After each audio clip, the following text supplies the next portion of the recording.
Un Hugues Zongo heureux avec sa première médaille d'or en salle, un an après celle remportée en plein air à Budapest au triple saut. Le Burkinabé, récemment diplômé docteur en génie électrique et major de sa promotion, impressionne.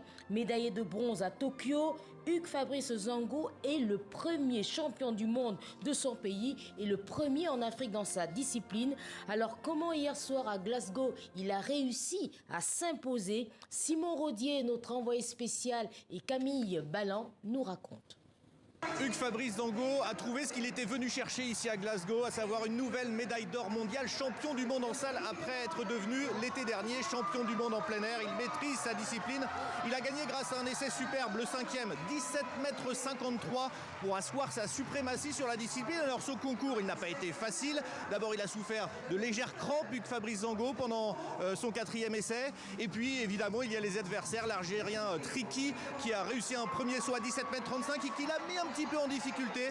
L'Algérien qui se contentera de la médaille d'argent. Hugues Fabrice Zongo, champion du monde, c'est ce qu'il était venu chercher. Il va maintenant s'atteler à la médaille d'or à Paris, même s'il reste évidemment très très fier de cette médaille. Écoutez-le.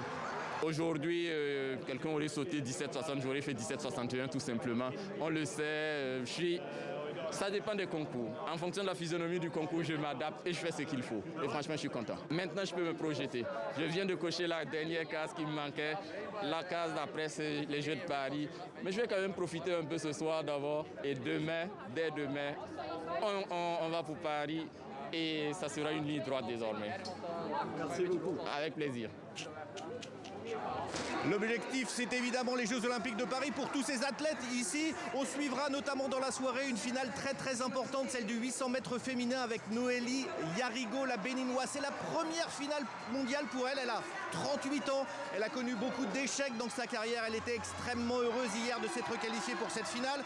C'est la seule francophone de la finale puisqu'elle sera entourée de 2 Éthiopiennes, une Kenyane, une Ougandaise et une Britannique. Une finale extrêmement ouverte et pourquoi pas une première médaille mondiale, ce qui serait une récompense fabuleuse pour Yarigo. On suivra ça dans la soirée pour ce qui est la dernière journée de ces championnats du monde ici à Glasgow.